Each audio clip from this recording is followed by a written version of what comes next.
आज तो मुनीम जी के पास में गर्मा गर्म कचौरियां हैं। अरे रे रे, बाल बाल बचा।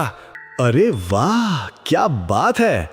अबे ये क्या माजरा है? चुप कर कौवे, मेरी आवाज के पीछे ऐसे पड़े जैसे मैं कोई खिलौना। तू नहीं समझेगा कौवे, आजादी ठीक है कौवे, चल। पहचान से नफरत करने लगे हो? ठीक है, ये तो अमृत टपक रहा है महाराज, मजा आ गया। जल्दी से वो मलाई वाली बर्फी और ताजे आम लेकर आ। अबे ओ शिकारी, मुझे पकड़ क्यों रहा है? छोड़ मुझे। पर ये तो चोरी हुई ना। काऊ काऊ। बाप रे, ये क्या हो गया? वो बर्फी गले में अटक गई। आखिर अपनी पहचान की बात ही कुछ और है। यार सुनो, एक सवाल पूछो। क्या तुमने कभी सोचा है कि काश में फलां होता, फलां की जिंदगी होती, फलां की आवाज होती? तो आज की कहानी बिल्कुल तुम्हारे लिए है। एक पुरानी सी हवेली थी जहां मुनीम जी रोज सुबह आंगन में बैठकर चाय पीते और अखबार पढ़ते थे। अब इस पुरसुकून सुबह में एक कौवा अधमका और मंडेर पर बैठकर ऐसे चीखना शुरू कर दिया जैसे किसी ने इसकी दम पर पांव रख दिया हो। मुनीम जी का पारा चढ़ गया, सीधा जूता उठाया और दे मारा। कौवा बाल बाल बचा और दिल ही दिल में बड़बड़ाता रहा कि यार ये कैसी दुनिया है, एक नवाले के लिए जूता खाना पड़ता है।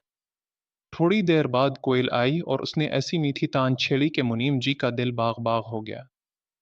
फौरन बीवी को आवाज दी, आम लाओ, अंगूर लाओ, जल्दी करो, सुवरों की रानी तशरीफ लाई है। कौवा दूर दरख्त पर बैठा ये सब देख रहा था और उसका दिल अंदर से जल भुन रहा था। शक्ल तकरीबन एक जैसी, दो पर काला रंग, पर इसे अंगूर और मुझे जूता। ये तो सरासर नाइंसाफी है यार। बस फिर कौवा सीधा कोयल के पास गया और धमकी दी कि चल मेरे साथ पहाड़ी वाले साधु बाबा के पास, वरना मैं रोज तेरी महफिल में आकर इतना शोर मचाऊंगा कि लोग तुझे पत्थर मार कर भगा देंगे। कोयल भी थकी हुई थी। वो भी इस रोज रोज के पिंजरे के डर से और लोगों की फरमाइशों से उकता चुकी थी। दोनों उड़कर पहाड़ी की गार में पहुंचे जहां एक साधु महाराज आंखें बंद किए बैठे थे। कौवे ने हाथ जोड़े और कहा कि महाराज, इस फटे ढोल जैसी आवाज से मुझे निजात दिलाओ, मुझे कोयल जैसा सुरीला बना दो, वरना मैं यहीं भूख हड़ताल कर दूंगा। कोयल ने भी अर्ज की कि बाबा जी, मुझे बस आज़ादी चाहिए, पिंजरे का डर खत्म हो जाए तो बस काफ़ी है। साधु ने आंखें खोली, मुस्कुराए और कहा कि ठीक है, पर याद रखना, नई जिंदगी की मुश्किलें तुम्हारी अपनी जिम्मेदारी होंगी। दोनों ने फौरन हाँ कर दी। साधु ने कमंडल हिलाया, एक तेज रोशनी चमकी और दोनों की आवाजें बदल गईं। कौवा खुश होकर उड़ा और सीधा मुनीम जी के आंगन में जाकर मंडेर पर बैठ गया। सुरीली आवाज लगाई तो मुनीम जी पिघल गए, मलाई वाली बर्फी आ गई, तारीफें होने लगीं।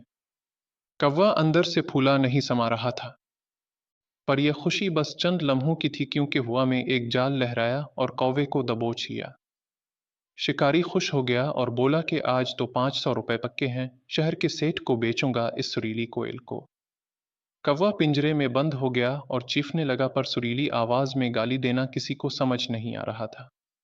उधर कोयल आजाद थी, खिले आसमान में उड़ रही थी, खुश थी। पर जैसे ही कचरे के ढेर के पास खाना ढूंढने गई तो दूसरे कौवे ने धुतकार दिया। घर की मालिकन ने डंडा मार दिया। ना इज्जत ना हमदर्दी, बस मार और भूख। रात हुई तो दोनों अपनी अपनी मुसीबत में रोते रहे। कोयल ने दूसरे परिंदों की मदद से शिकारी पर हमला करवाया, शिकारी जान बचाकर भागा और कौवा आजाद हुआ। दोनों फौरन उड़कर वापस साधु बाबा के पास पहुंचे और गिड़गिड़ा कर बोले कि महाराज, गलती हो गई, अपनी असली पहचान वापस दे दो। साधु मुस्कुराए और बोले कि दूसरे की थाली का घी हमेशा ज्यादा पीला लगता है, पर अपनी सूखी रोटी का जो मजा है वो कहीं नहीं मिलता। कमंडल हिला, बिजली कड़की और दोनों वापस अपनी असली पहचान में आ गए। कौवा उड़कर फिर मुनीम जी के आंगन में आ गया, काएं काएं की मुनीम जी ने जूता फेंका। कौवा हुआ में कलाबाजी खाकर बचा और हंसते हुए बोला कि अब तो इस जूते से भी मोहब्बत हो गई है, क्योंकि ये मेरी अपनी जिंदगी है, मेरी अपनी पहचान है, और इस पहचान में जो सुकून है वो किसी और का मुखविटा पहनकर कभी नहीं मिलेगा।